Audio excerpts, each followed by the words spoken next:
Spencer Kobren's The Bald Truth. Hey, you're on the air. Who's this and where are you calling from? Hi, this is Eugene. I'm calling in from Germany, from Frankfurt, actually. Hey, Eugene. How are you, man? Welcome to the show. Thank you so much. I'm fine. How are you? You know what? Can't complain, man. Just doing our thing here. And so obviously, you're calling in. What's going on? What can we do for you? Yes, perfect. So actually, you know what? I did a hair transplant 1 year ago in Turkey, and my hair transplant surgeon, Dr. Bijer, told me about your blog that you have online, and I was looking on your blog like the other day ago around, and I thought, why not dial in and tell you my hair transplant story and have a chat about it and to see how we can help or share my story with other people as well. Well, first of all, I want to say that you are extremely lucky that you found a really great hair transplant surgeon in Turkey, because that is like looking for a needle or finding a needle in a haystack, my man. Wow. So you are. Wow. I guess I'm assuming that you had a good result because you said that Dr. Beiser told you about the bald truth. So tell us your experience. Yeah, so you're totally right. So actually, it was not me who found Dr. Bijer. It was my wife, actually. So I was not even looking for a hair transplant doctor. Actually, my wife was looking for it. So actually, how it has happened is pretty straightforward. So, I started to get bald in my early 20s. I had certain corners on my scalp, but then everything stopped. At 10 years, everything was stable. But 2 or 3 years ago, my baldness started to progress very heavily. And then one day let me ask you, Eugene, how old are you now? Yeah, I'm 38 at the moment. Okay, so you're still a young guy. Now, you said something interesting. I don't mean to cut you off, but you said that you weren't looking for a hair transplant surgeon, that your wife was looking for a hair transplant surgeon. Now, did you have any idea that did you ever discuss that you wanted a hair transplant? Well, was she looking? Hang on a minute. Was she looking for herself, or was she looking for you, Eugene? Was she looking for you? Okay, buddy. So she was she wanted you to have hair. Then she's like, I didn't sign up for this, man. I gotta see how I can fix this guy. Exactly. Have That's you the been? Interesting part because. Go ahead. Yeah. Go on. Because I came to a certain point where the hair loss progressed so quickly. Then once I said to my wife 2 years ago, listen, there are two options. Option one, I shave my head totally off. Option two, I do a hair transplant or anything else. And then she said, please don't shave your head. I will look for a hair transplant, because the interesting part is half of the family of my wife is from Turkey, and she heard about that hair transplant clinics are really evolving in Turkey. And the next part is that my wife is working in the medical sector as well. And then she started with her experience to look for a proper hair transplant surgeon in Turkey. So that's when she found Dr. Bijer, and then she came back to me and said, listen, I have found a very good doctor in Turkey. Why don't you try it out and see how it goes? And then I was like, what? When? And she said then in 2 months. And I said, listen, it's October. How can I do a hair transplant in 2 months? And she said, I have booked everything for you. You'll be there by the end of the year. And I said, oh my God. Okay, this is really. Really. Where do we start, Spence? Where do we start? Well, first of all, I'm glad that you're calling and you're jovial, and apparently you had a good experience. But I'm just going to be completely candid and give you my perspective. For most people who are watching this broadcast or listening to the show, that is not the way you want to walk into this situation normally. Yes. It's really something that I would say that if anyone is considering cosmetic surgery that's going to alter the rest of their lives, they probably want to be more involved in the process. Just saying. What do you think, Spex? Well, hey, sometimes the butter, the bread lands butter side up, and Eugene, it's like interesting story, but your wife, she seems like she wanted to take the reins on this for you, and obviously from that background, she did her due diligence for you. I Exactly. agree with Spence. I agree with Spence in the world that we deal with hair loss patients and hair transplant patients. Unfortunately, people that don't tend to do their personal research tend to end up not getting a desirable result because of lack of research. It sounds like your wife did do the research and told you what you were doing, which is fantastic that you ended up with Dr. Beister, who is so fortunately for you, like a fantastic surgeon and associate IHRS member. I work with Exactly. her too. You know, she's a very, very incredible, caring, ethical, skillful surgeon. However, obviously Spence and I deal on a day-to-day basis with patients that haven't done their due diligence, or their wives have not done their due diligence, and they end up going to a clinic in Turkey and it doesn't necessarily end up with a desirable result. So firstly, I'm so pleased to hear that your wife did do her research for you and that it ended up being, I believe, a fantastic result, and you're very kind of positive about the outcome. I'm interested to just kind of let's just roll this back a little bit. And with regards to your own personal hair loss regime, did you, or were you prior to surgery taking any form of hair loss preventative treatment? Were you recommended to alongside the Hmm. surgery? And tell us a little bit more about. Obviously, it wasn't on your radar per se; it was more on your wife's radar, which is very interesting, but actually not Yeah. uncommon a story to hear. So tell us a little bit more about the Yeah. backstory of your emotional kind of dealings with hair loss, and then what made you so confident to opt to have the surgery for you at the end of the day. Yeah, very good question, Specs. Totally. So let me tell you about my story as well. So as I told you, I'm 38 now. So when my hair loss started, I was 19. Okay. So when it started, it took like 2 years, and my corners on my scalp got totally bald. 20 years back ago, you can imagine how it is. You are in school and not everybody's so confident about the situation, and all of your friends have full hair, and then you start to get very emotional involved, and you're really pissed off. And you start to think, what is happening with me? Why is this happening to me? After 2 years, I finished school or whatever, and the situation stabilized. So this means that the corners were gone, so I was bald on the corners, but I still had a lot of hair to do a certain amount of hiding the corners. Yeah. During that time, which was like 18 years ago, I went to my dermatologist and I asked him, what can I do about it? Because my parents during that time only told me, listen, don't wash your hair too often, or don't use hair gel. This is why you're losing hair, which is absolutely not true. This is based on like like men are losing hair at certain ages.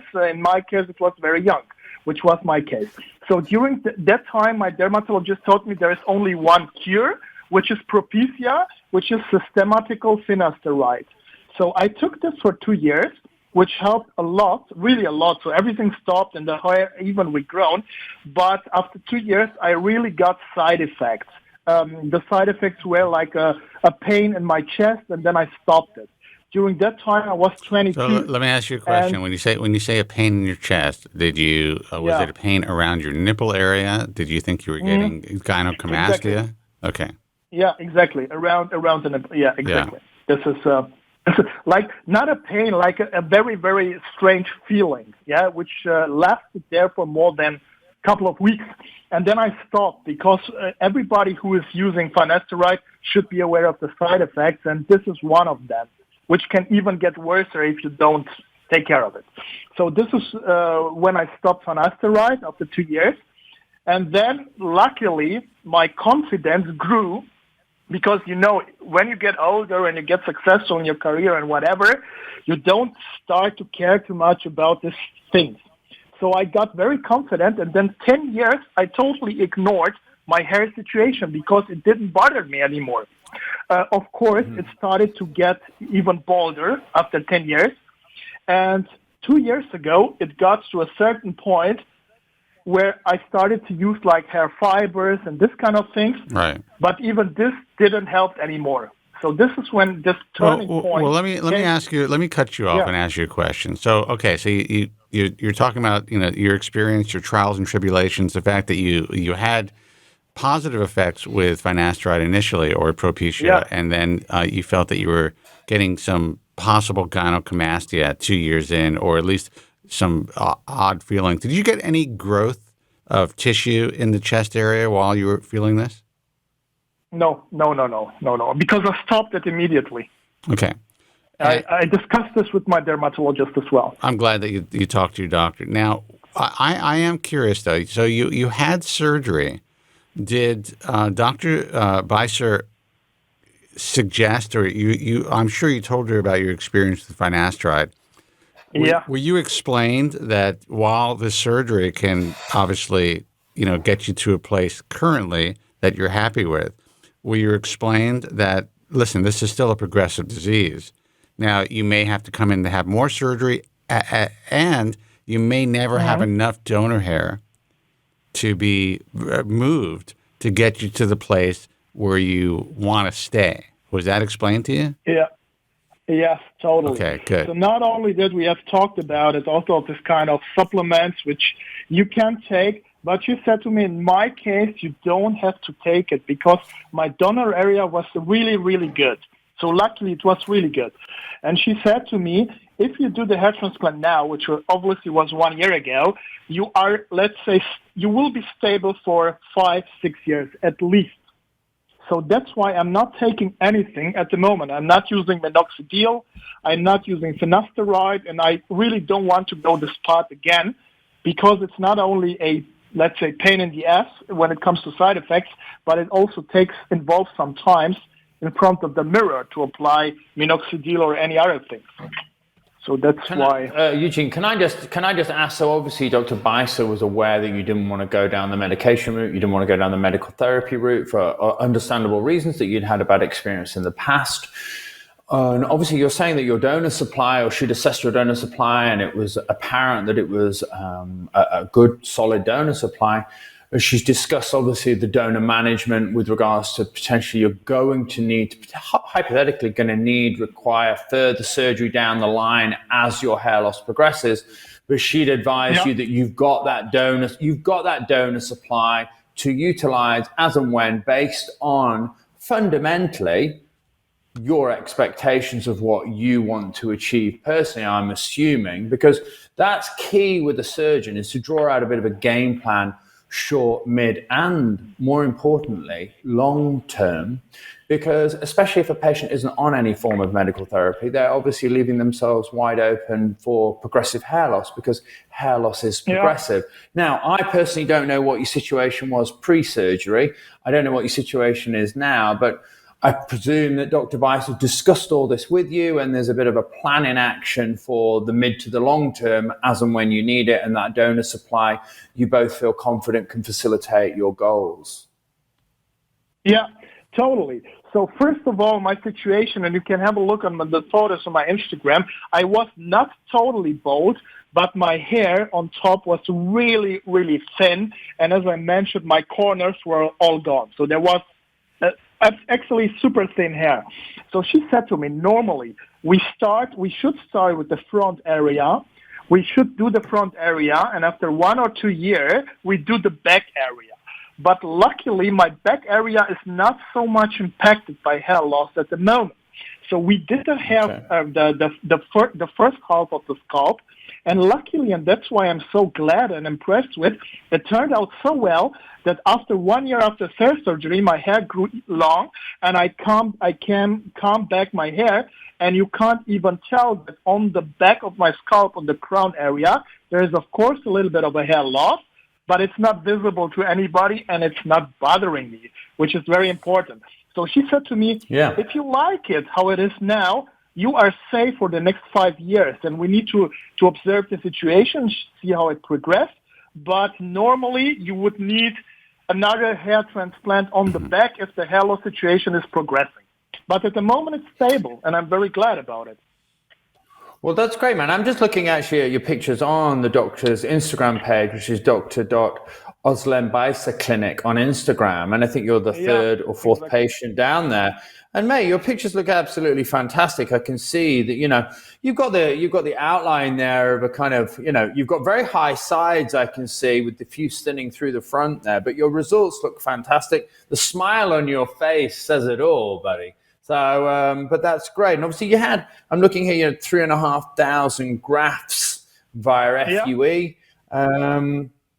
So that was a year ago, was it, Eugene? So obviously you went, and you're now fully grown and you're feeling confident. And obviously the most important thing here is, I think, for people that are listening, because this is going to go out to all the 8 gentlemen readers that are obviously potentially new to surgery or new to hair loss. And it's really important that they understand that every hair loss patient, every hair transplant patient is different. They are all unique.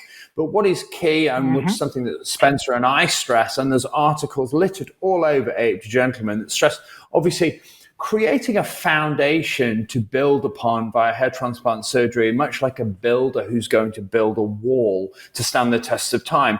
It is advisable, if you can, to consider medical therapy, because the more hair that you can keep on top of your head, the fewer hair transplants you're going to require, and hair transplant surgeries you're going to require long term.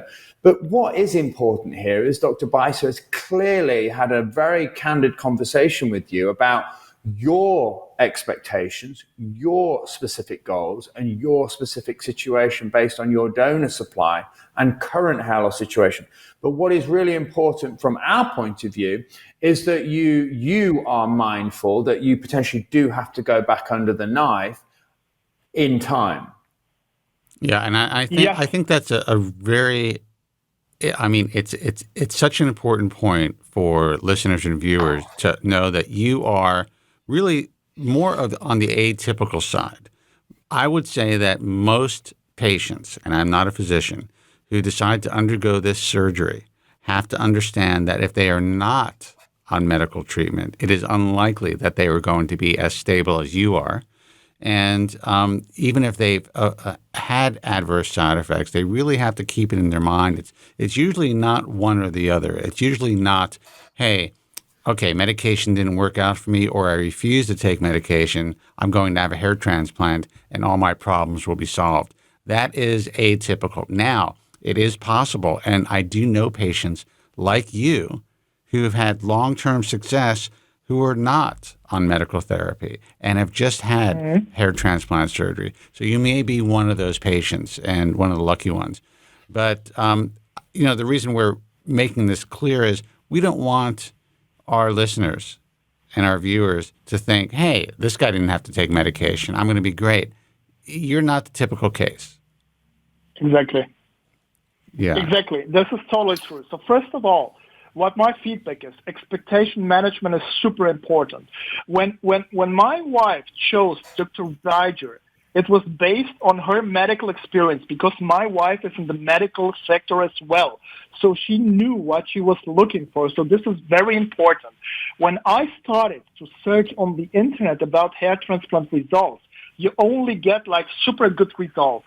And you need to consider that the super good pictures on the internet are not always the truth. This is important to know. So expectation management based on your donor area, on your situation, is very, very important. So my surgeon, in this case, Dr. Budger. Well, it goes beyond that. They may not necessarily be. First of all, everyone is showing their best possible cases. Exactly. There are many clinics that are promoting themselves through social media who aren't even promoting their own images, and in some cases they're just promoting models. I have seen some really, and Spex is aware of this, and even his own image has been stolen by countless hair transplant clinics from around the world. Yeah, I've read about it. Yeah, so that's the reality that people have to understand when they're scrolling through their feeds. You have to look at every advertisement with a jaundiced eye and understand that at the very best, this is going to be a clinic that is showing only the best case scenario. But in many cases, it's not even their own work. Yeah, totally agree. So that's why it's more important to do an expectation management with your clinic and to really do your due diligence as well in that case. Yeah. Yeah. Well, it seems like Dr. Beiser did help you manage those expectations, despite the fact that you went into it, informed and aware. But it's key that the surgeon guides the patient as well and provides them, a bit of a flat bat across the face approach. That, hey, at the end of the day, you're not just going to be having one surgery here.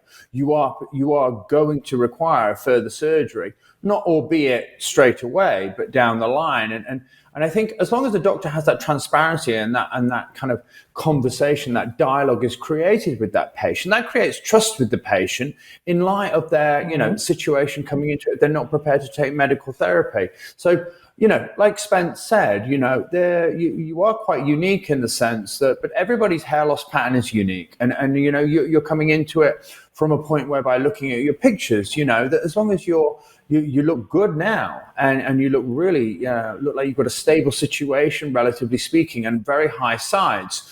And hopefully your loss won't continue to progress that much further over the next course of a few years. But what is more important is that if it does, that you've got a great relationship with a great surgeon to be able to accommodate that with known parameters, given she understands your donor supply and what it can facilitate. And I also think that it's helpful that your wife is Turkish or has, or she has family in Turkey. And, so you have a unique situation. You really did well, and I'm really happy. You found one of a handful, and I'm talking about a handful. If there are 5 or 6 real hair transplant surgeons in the biggest hair transplant market in the world, which is Turkey, or the fastest growing, then that's a lot. And Dr. Beiser is one of that handful. This is what she's dedicated her practice to. She's a real surgeon. Exactly. She's a real doctor, and she's not depending on essentially slave labor to perform surgery on her patients, like many of these pop-up clinics are in Turkey, allegedly. So you're lucky, man. And, you sound like you're a guy with a really good attitude, which makes all the difference in the world. And you sound like you're lucky enough to have a really great wife who did her research, did her due diligence, and apparently she really wanted you to have hair, man. So,